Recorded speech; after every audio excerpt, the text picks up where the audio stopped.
you hear me? Yep. Yeah. This is fiction, and it goes out to my old pig farmer buddy, Bill Harrison, the greatest tall tale artist I've ever known. He lied about everything. It's called In the Court of the Crimson King. We were sitting around Kevin's trailer smoking dope and listening to Agents of Fortune when Kev's dad banged on the door shouting, "Kevin, get out here, one of the pigs got loose." Kevin started bitching because he dropped a shitload of acid and his high was just coming on, but he threw on his jacket and disappeared out the door, leaving the three of us, me, Dan, and Billy, to hold down the bong and drink all his rock and rye. So there we were passing the bong when Billy says, "Man, when I lived in Johnstown, I read this newspaper story about how this guy who rented this house out in the middle of nowhere died. And when his relatives went out to look at it, they found these three mummified hippies who'd evidently been shot dead during a dope deal gone wrong way back in 1969, still sitting in the living room with King Crimson's The Court of the Crimson King playing over and over and over.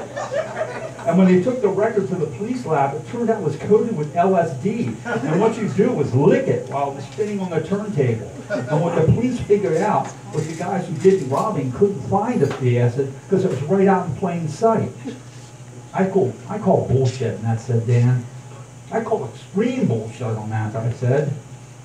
Well, Billy said, if you don't believe that one, I read this article maybe 2 years back about some locals up in New York State who happened upon this aging, hairy hippie wearing like bark clothing, and turns out he'd been wandering around the woods up there since Woodstock. And when the police questioned him, he kept repeating the words, "I'd trade my bong for a French fry." Seriously, Billy, I said, you expect us to believe that? Well, here's what I know really happened. When my friend Bobby was 14, he decided to hitchhike to this outdoor Ozzy Osbourne concert. And who do you think picked him up? Art Garfunkel. And they drove for a while, and Art didn't say a word until he finally said, "Take a look in the back seat." And Bobby turned around and saw a decapitated human head. And he turned to Art, and Art just gave him this sick grin, and it made it clear he was going to be next. So Bobby pulled out his pocket knife and stuck it right in Art's leg. And Art lost control of the car and went off the road, flipped over, and went screaming down this concrete culvert on its roof for about 100 yards before flipping over again back onto the highway like nothing happened. And Bobby jumped out of the car and flagged down a car being driven by a Baptist minister who listened to his story saying, "Oh, that must have been awful," before trying to sexually molest him. I bet you Art never wrote a song about that. Do you have any stories about yourself, I asked? Any stories you know are true? Well, when I was 2 years old, my dad backed the Oldsmobile over my head with both tires. And my parents rushed me to the emergency room, and the doctor said I was fine. And the papers got a hold of the story and called me the amazing rubber-headed baby.